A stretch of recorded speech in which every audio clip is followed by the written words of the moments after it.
I used to believe family was everything. That was before I met Kayla. She was my sister. My blood. The person I thought I could trust above anyone else. And yet, when it came to love, she became my enemy. This is Revenge by Fancy Home of Betrayal, Heartbreak, and Ultimate Payback. Subscribe and join a community that knows karma never forgets. I met Aaron at a charity gala. Handsome, charming, the kind of man whose smile could stop your breath. From the first conversation, I knew he was different. He laughed at my jokes, listened when I rambled about work, and told me, "I've never met anyone like you." I believed him. I wanted to believe him. For 2 years, we were inseparable. We shared apartments, trips, dreams, even small rituals, Sunday breakfasts, late-night walks, shared playlists. I thought we were building a future. I didn't know someone else was quietly tearing it apart. It started with small things. Aaron became suddenly protective of his phone. He excused himself from family gatherings last minute. And then came the messages, innocent at first, flirty maybe, but unmistakable. One evening, I glanced at his phone when he stepped out for a call. My heart dropped. Kayla's name flashed on the screen. "Miss you" face throwing a kiss. I froze. Kayla. My sister. My confidant. The woman who once held my hair back when I cried. She was smiling at my man. I didn't confront them. Not yet. That night, I smiled at Aaron, hugged Kayla, made small talk as if nothing had happened. My silence was my weapon. For weeks, I watched. Every late-night text, every coffee meeting with my sister, every sudden excuse he had. Screenshots. Receipts. Even their shared playlist, proof. I became the quiet observer, the invisible force. They thought I was oblivious. But betrayal has a rhythm, and I learned it quickly. The audacity of it all hit me one evening when I overheard Kayla telling him, "I can't wait for you to propose." Imagine her face. Her face. My face. I didn't cry that night. I planned. I started with small things. I detached from their energy, stopped cooking, stopped planning.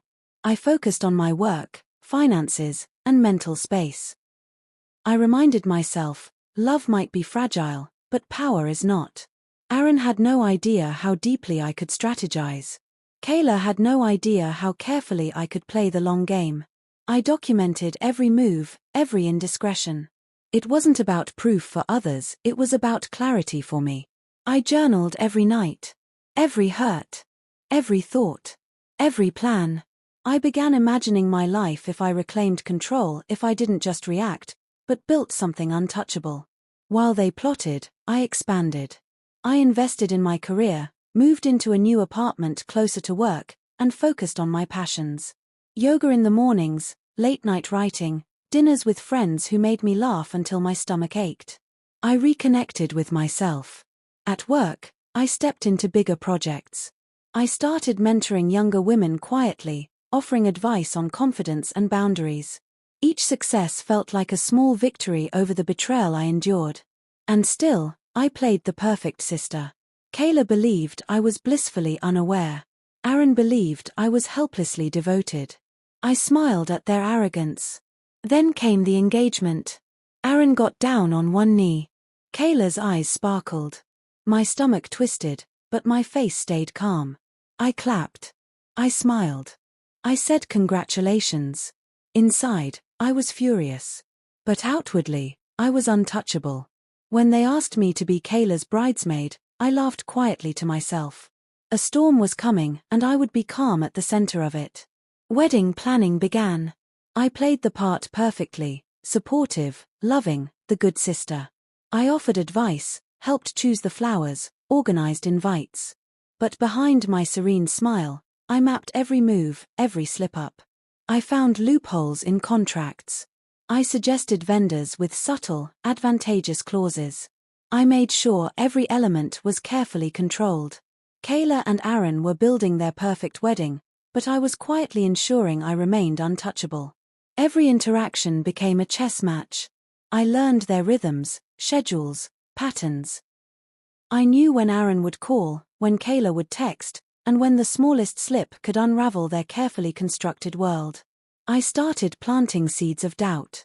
Quiet anecdotes about loyalty and betrayal whispered casually to mutual friends. Laughter followed, polite at first, then awkward as realization dawned. I didn't need to confront them directly. I let their own guilt and fear do the work. The bachelorette party was Kayla's domain. She arranged secret trips, private chats with Aaron, believing she had me out of the picture.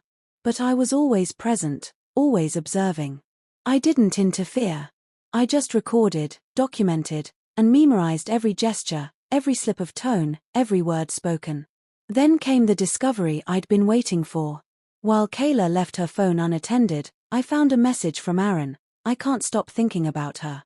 I miss her. I smiled. Quietly. Dangerous. I didn't cry. I didn't yell. I simply recognized the power shift. I walked down the aisle as her bridesmaid. Every step measured, every gaze controlled. My heels clicked deliberately, a soft echo of authority.